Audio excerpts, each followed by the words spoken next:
Mes chers élèves de première A, bien le bonjour.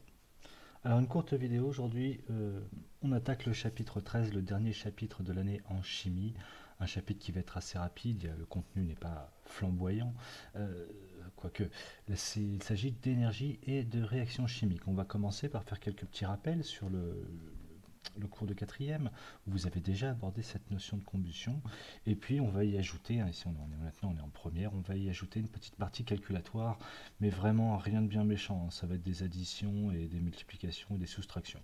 Donc c'est pas bien compliqué, il y a du vocabulaire à maîtriser, et puis des petites formules comme ça à bien comprendre, mais c'est vraiment rien de méchant, c'est vraiment pas du tout le chapitre le plus corsé de l'année, rien à voir avec le chapitre sur l'oxydoréduction par exemple, ou les titrages.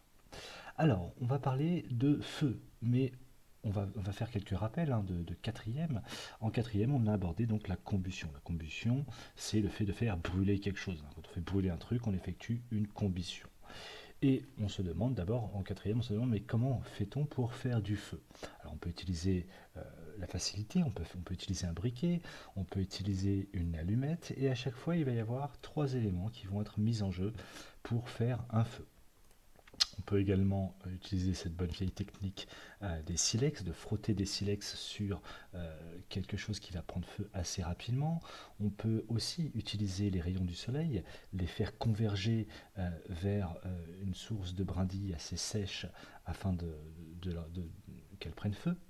Et aussi, on peut utiliser la méthode de frotter deux morceaux de bois l'un contre l'autre afin de dégager quelques petites étincelles au-dessus d'une paille qui va être assez sèche afin que cette dernière prenne feu. Donc c'est la méthode, cette dernière méthode, c'est la méthode utilisée par tous les aventuriers de koh lorsqu'ils débutent l'aventure et que le but du jeu, leur première mission, c'est de faire un feu afin de se réchauffer la nuit et puis éventuellement de faire bouillir de l'eau pour manger du riz, pour faire cuire du manioc, pour faire cuire du poisson, etc. etc. Donc là ici on voit un vrai aventurier qui fait le feu. On a aussi un exemple dans koh. Alors ça c'est un feu qui a un petit peu trop bien marché, hein. Quand même il faut faire attention, il faut maîtriser la chose, hein. Il faut rester assez vigilant, toujours quelqu'un à côté du feu pour le raviver ou alors au contraire le contrôler. Ici, alors là encore une fois ça c'est un autre exemple, mais lui il a complètement éteint le feu. Donc ici la question qu'on va se poser c'est dans le triangle du feu, de quel élément notre ami Joseph a privé le feu afin qu'il s'éteigne.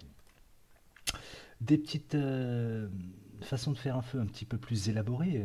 Là ici c'est le chimiste qui va faire appel à son savoir-faire. Le chimiste, on peut faire du feu avec des citrons, des clous et du fil de fer, en effet, hein.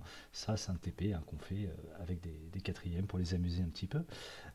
Et on a aussi une autre méthode. Alors là, ça, c'est le physicien qui prend la relève. Quoique, bon, on pourrait dire que c'est les chimistes qui fabriquent des piles.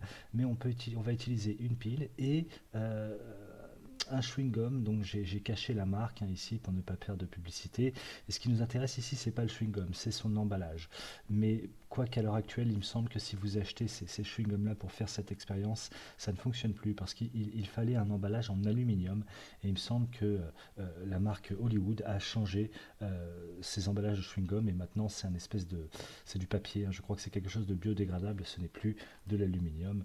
Et ici, on va utiliser la friction des électrons pour mettre le feu à notre aluminium.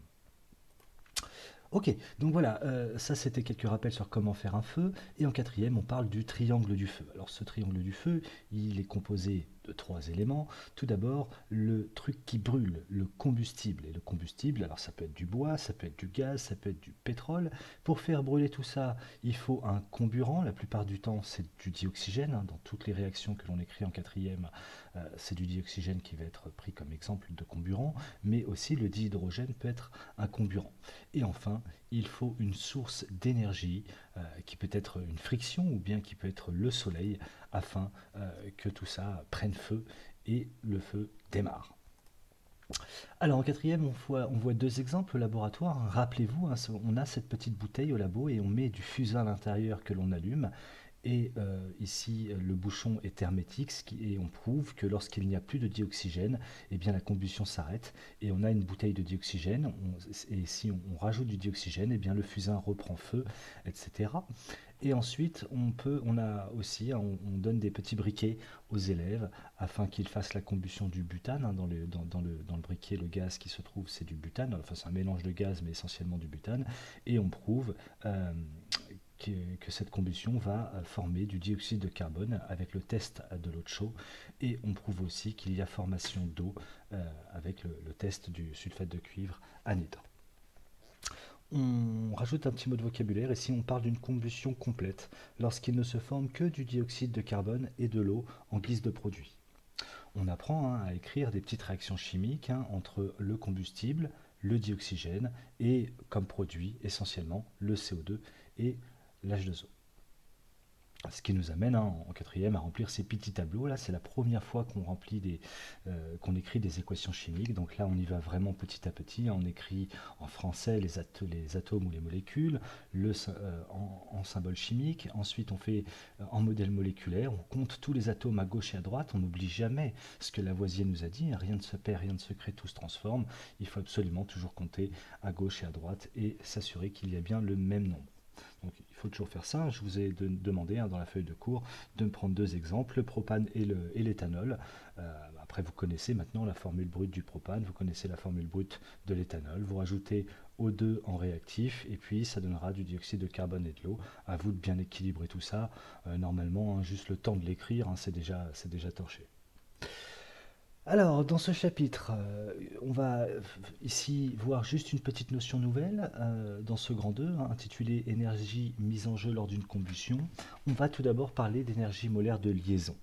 Alors, une énergie molaire de liaison, c'est très simple. C'est l'énergie qu'il faut fournir pour rompre, pour briser une liaison. Alors ici, je prends l'exemple de la molécule de dioxygène. Pour briser cette molécule, il faut lui apporter une certaine énergie et du coup, on va avoir une énergie. Alors, on parle à chaque fois en mol. On va parler en mol, donc on va dire combien d'énergie faut-il pour briser la double liaison entre les deux atomes d'oxygène pour une mol de dioxygène. Et toutes ces valeurs-là, ça ne sert à rien de les apprendre, on va toujours vous les donner dans un tableau où on a les énergies de liaison. Alors comme c'est une énergie, c'est en joules, et comme on parle à chaque fois par rapport à une mol de composé, on va avoir une unité en joules par mol. Bon, souvent c'est des kilojoules par mol. Donc ici, j'ai pris un exemple très très simple. Vous allez maintenant faire un exemple un petit peu plus compliqué. On va prendre comme exemple la molécule favorite de notre crocodile Polski, l'éthanol.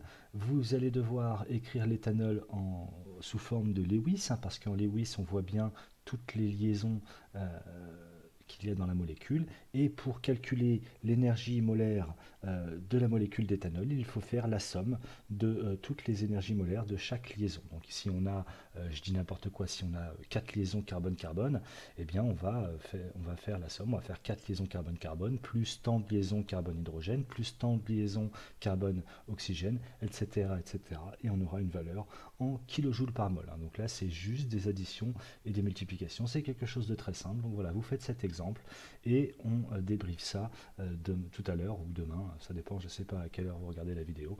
On débriefe ça sur Zoom. Allez, bonne nuit ou bonne soirée ou bonne journée, je ne sais pas quoi vous dire, ça dépend. Alors pour Pierre-Yves, toi je vais te dire bonne nuit, mais à bientôt.